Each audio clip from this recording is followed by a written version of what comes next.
Good evening everyone! Si Mama po ngayon na magluluto ng talbos ng kamuting kahoy. Talaga namang napakasarap pag ganito yung ulam. Dahil maulan po dito sa Bicol ay masarap po ang gulay. Si Papa ay masipag naman talaga magdala ng mga gulay dito sa bahay. Libre na nga po ang ulam, hindi na po bibilihin. Tulong na nga po si Mama at si Papa sa paghahanda ng mga kakailanganin sa pagluluto. Hinimay na nga ni Mama yung mga dahon ng kamuting kahoy. Talbos po pala yan. Nilaga muna ni Mama yung talbos at piniris ni Mama yung talbos ng kamuting kahoy. Ewan ko ba kung bakit ginaganyan niya ni Mama. At ako nga po ay nagbibideo lang at tinitingnan ko lang po kung paano siya magluto ng talbos ng kamuting kahoy. Pa ay tinulungan na nga si Mama at nagkudkod na rin ng nyog na panlagay sa gulay. Meron nga pala si Mamang mga tinabing mga alimasag sa freezer. Pag nga may gugulayin ay may nakaready na po kaming pang sangkap o panghalo sa gulay. Naman natin na napakasarap naman talaga ng alimasag sa gulay kahit anong uri ng gulay. Ngayon naman dito sa Bicol talagang mahilig maggulay ang mga tao. Lalo na ngayon na tag-ulan dito sa Bicol. Di na nga po tumitigil ang ulan dito sa Bicol, palagi na lang po maulan. Mga tao ay palaging mga gutom. Alam po natin na kapag maulan ay masarap kumain. Ayan yung ginawa ni Mama sa dahon ng kamuting kahoy. Talagang namang napakasarap ng kamuting kahoy lalo na may kanin. Sigurado na namang masarap na naman ang kainan namin dito mamayang gabi. Aga nga po nagluto si Mama ng ulam namin kasi nga po maulan po dito, baka mawalan na naman ng kuryente. Sinalang na nga ni Mama yung gulay. May sibuyas po yan at may bawang. Sama na rin po yung alimasag.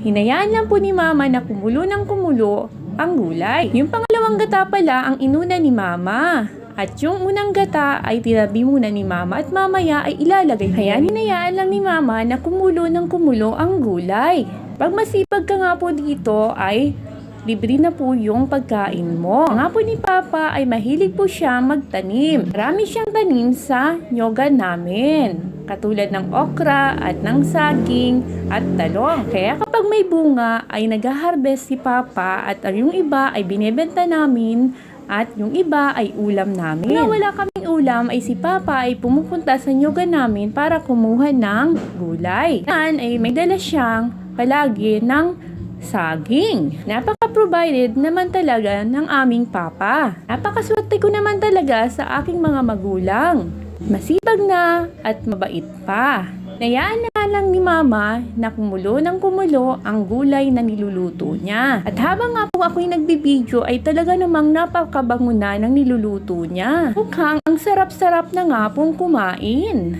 Sigurado marami na naman ang kain ko nito. Ayan, ako na nga po yung maglalagay ng huling gata.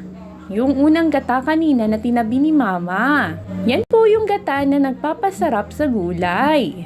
Yung unang gata. Ayan, hahayaan na uli ni Mama na kumulo pa ng kumulo ang gulay niya. Nilagyan na nga ni Mama ng bitsin at asin ang kanyang gulay. Dagdag panlasa sa kanyang ginugulay. Pag si Mama nga po ang nagugulay ay talaga namang napakasarap. Lagi po akong nagre-request sa aking mga magulang na magulay kami pag wala kaming ulam. Kasi Mama, lagi po yan may nakatagong mga alimasag sa freezer namin para pag may gulay ay may panglaho kami. Yan, malapit na nga pong maluto yung gulay. Talaga namang napakasarap.